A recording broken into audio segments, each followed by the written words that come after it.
सौरभ की postmortem report में क्या क्या खुलासा हुआ है ये आपको बता देती हूं। सौरभ की पोस्टमार्टम रिपोर्ट में कई जानकारियां सामने आई हैं। गर्दन और धड़ से गर्दन धड़ दोनों अलग थे और इस बात का खुलासा पहले भी हुआ था। दोनों हाथ कलाई भी अलग कर दिए गए थे क्योंकि ड्रम में उसके शव को काट कर डाला गया था। सीने पर 3 गहरे जख्म, चेहरा पूरी तरह से सूजा हुआ था। गले पर फंदे का निशान था, यानी कि फंदे से गला दबाकर भी हत्या की गई है। पहले चाकू घोंपी गई, उसके बाद गले को दबाकर किसी चीज से, किसी रस्सी से गले को दबाया गया, जिस पर फंदे के निशान भी दिख रहा है, जिससे कि यह सुनिश्चित हो जाए कि सौरभ बच ना सके। गहरी चोट, खून बहने से मौत की जानकारी मिल रही है और सड़ी गली हालत में उसका शव मिला है क्योंकि उसके शव को काटकर उस प्लास्टिक के ड्रम में डाला गया और उसके बाद उसको सीमेंट से पूरी तरह से भर दिया गया था। यही वजह है कि शव सड़ी गली हालत में मिला है।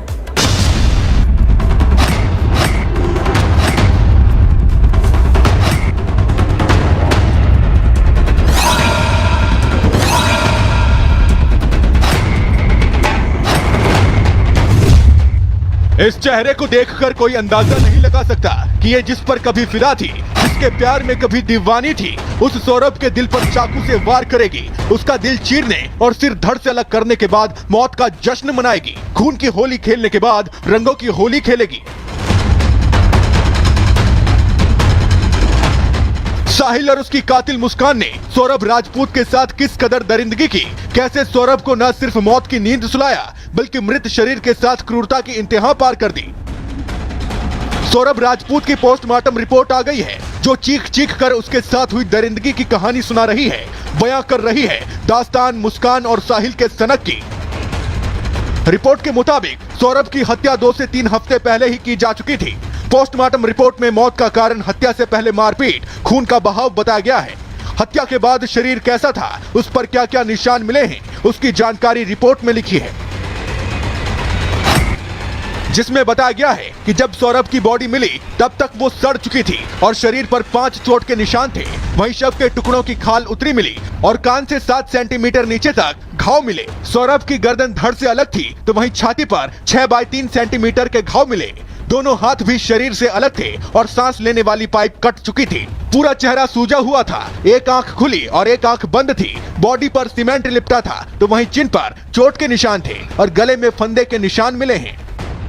सौरभ की हत्या के बाद दोनों ने सोचा था कि एक साथ ऐसे ही पार्टी करते हुए जिंदगी कटेगी, लेकिन समय का पहिया घूमा और उनके अपराध का पता चला और अब इस वक्त वो सलाखों के पीछे हैं। अब खबर है कि नशे के आदी हो चुके साहिल और मुस्कान जेल में नशे की मांग कर रहे हैं, जेल में सफेद पाउडर के लिए तड़प रहे हैं। यहाँ पर नशा मुक्ति केंद्र है, उसके माध्यम से उसका उपचार किया जा रहा है और जो नशे के विड्रॉल सिम्टम आते हैं उन दोनों को सिम्टम थे तो चिकित्सक के द्वारा उनको दवाई दिलवाई जा रही है। 10 से 15 दिन में नशे की आदत छूट जाए। और हमारे यहाँ जो नशा मुक्ति केंद्र है उसमें योग, ध्यान, मेडिटेशन आदि प्रक्रियाएं होती हैं, फिजिकल एक्टिविटीज होती हैं, उसमें शामिल करके नशा से बिल्कुल दूर कर।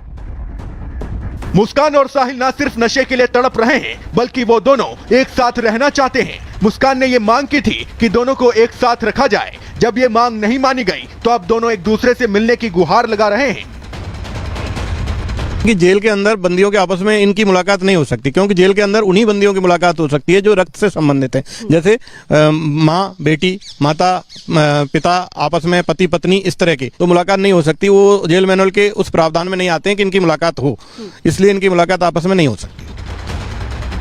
साहिल और मुस्कान की नींद उड़ी हुई है, सोने की कोशिश कर रहे हैं लेकिन आंखों की नींद गायब है। जब से जेल गए हैं तब से परेशान हैं और यही वजह है कि अब मुस्कान ने अपनी पैरवी के लिए सरकारी वकील की मांग की है कि मेरे घर वाले केस नहीं लड़ेंगे, मुझे जो है सरकारी वकील दिया जाए। इसकी प्रक्रिया ये होती है, जो भी बंदी कारागार में निजी अधिवक्ता नहीं रख सकता है, सरकार की तरफ से उसको सरकारी वकील दिया जाता है। तो उसका प्रार्थना पत्र हम माननीय न्यायालय को अनुशंसा के साथ भेज रहे हैं और उसकी ये कार्रवाई शुरू हो जाएगी, उसको निजी अधिवक्ता मिल जाएगा। सौरभ को बेरहमी से मौत के घाट उतारने वाली मुस्कान की मुस्कान अब उसके चेहरे से गायब है तो वहीं साहिल भी बेचैन है, लेकिन उनके गुनाहों की माफी इतनी जल्दी मिलती नहीं दिख रही है।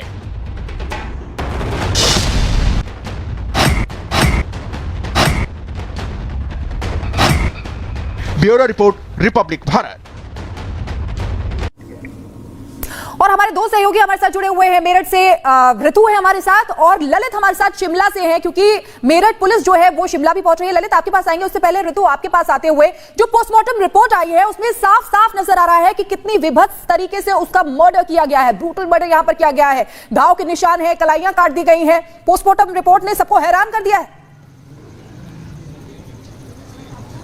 बिल्कुल शिखा, आपने ठीक कहा है। पोस्टमार्टम रिपोर्ट ने सबको हैरान जरूर किया है और उसमें जो खुलासे हुए हैं, जिस तरीके से पोस्टमार्टम रिपोर्ट में जो बातें निकलकर सामने आई है, वो दिखा रहा है कि किस तरीके से निर्मम हत्या हुई है। और इस वक्त आपको तस्वीरें दिखा दूं, यहाँ पर जो साहिल का घर है, इसे भी खासतौर पर, क्योंकि सबसे बड़ा एविडेंस का ये कहीं ना कहीं स्टोर है और यहाँ पर एविडेंस बहुत सारे हैं, जिस लिहाज से जो पुलिस है लगातार मॉनिटर कर रही है। आपको मेरे पीछे भी तस्वीर नजर आ रही होगी, एक इस तरफ आप तस्वीर दिखाइए, यहाँ पर भी पुलिस, और उस तरफ भी चाहिए, मैं चाहती हूँ दिखाइए आप, उस तरफ भी पुलिस लगातार मॉनिटर कर रही है कि किस तरीके से यहाँ पर जो एविडेंस है उनके साथ कोई छेड़छाड़ ना हो। दोनों ही स्पॉट्स पर पुलिस मुहैया करवा दी गई है। पुलिस यहाँ पर लगातार 24/7 यहाँ पर नजर रख रही है, ताकि ये जो घर है, क्योंकि इसमें कई वो प्रमाण है जिसमें क्या कहीं ना कहीं जो साहिल है, किस तरीके से वो आया, मनाली गया, मनाली से वापस आने के बाद सामान भी उसने रखा होगा, वो तमाम एविडेंस यहाँ पर छिपे हुए हैं। दीवार की तस्वीरें हम लगातार दिखा ही रहे हैं। इसके साथ साथ अब क्योंकि जानकारी मिल रही है कि सीन रिक्रिएशन भी किया जाएगा, जो हत्याकांड हुआ उसको लेकर के सीन रिक्रिएट करने की कोशिश जो है मेरठ पुलिस कर सकती है, इसको लेकर के अर्जी भी बाकायदा दी गई है। और ललित हमारे साथ लगातार बने हुए हैं। ललित, क्या अपडेट है आपके पास फिलहाल, क्या